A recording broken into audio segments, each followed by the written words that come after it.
Okay, so let's talk about stretching. I mean, Oh, who hasn't, like, tried to loosen up before a workout? right. It's almost like second nature. But this deep dive we're doing on flexibility training, Okay. we're looking at this source.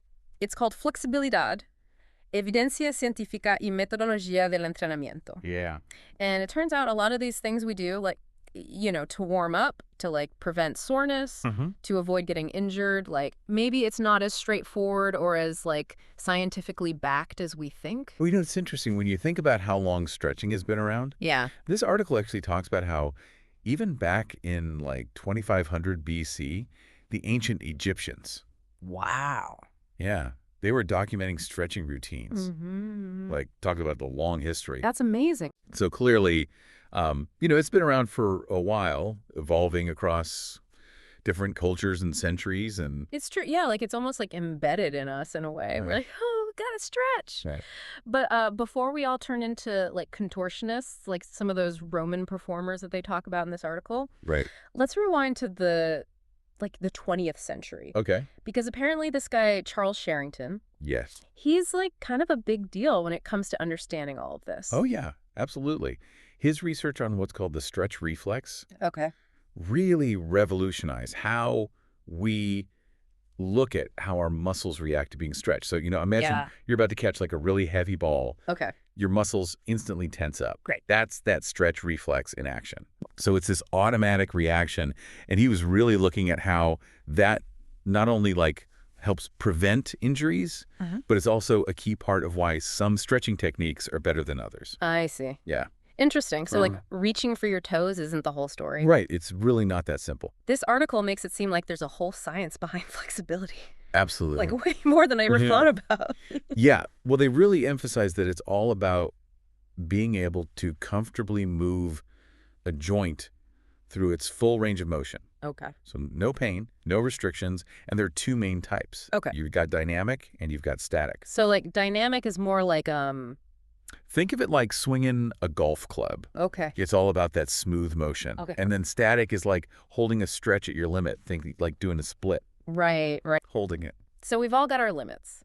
And I'm Right. guessing that's different for everybody. And that's what they talk about in the article, is how individual flexibility really is. Yeah. So what contributes to like all those differences? Why is one person more flexible than another? It's actually pretty amazing Okay. because the article kind of makes this point that your flexibility is almost like a fingerprint.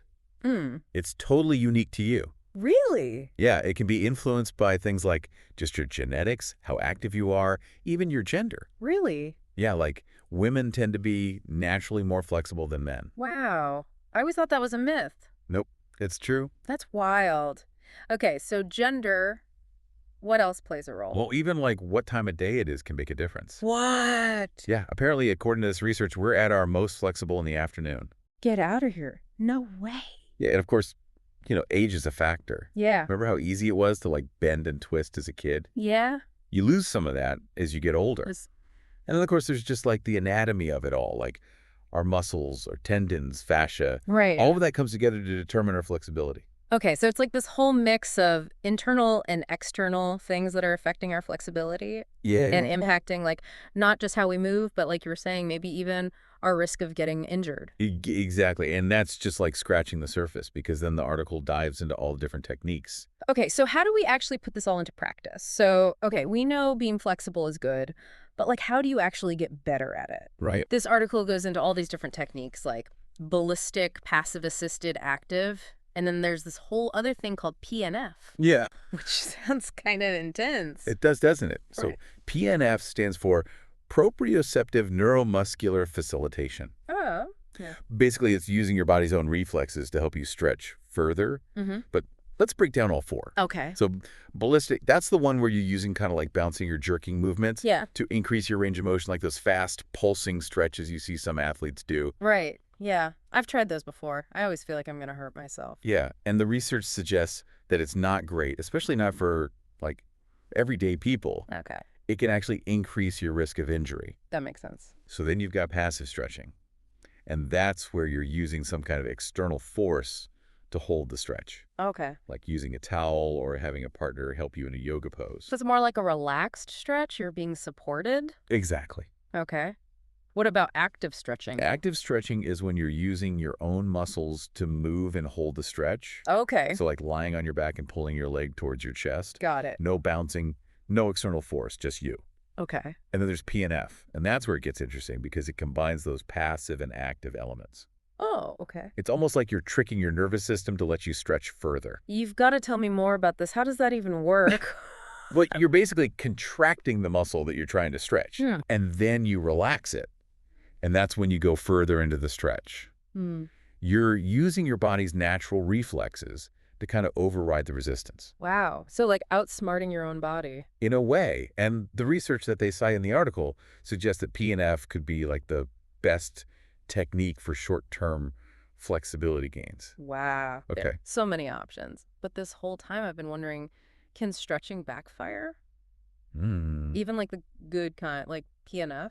Like, can it actually make you weaker or even cause injuries? It's a great question, and while stretching is generally good for you, the article does point out some potential downsides, Yeah. especially when it comes to athletic performance. Really? Yeah, there's more and more evidence that intense stretching, especially right before you're about to do something that needs power and speed, Uh-huh.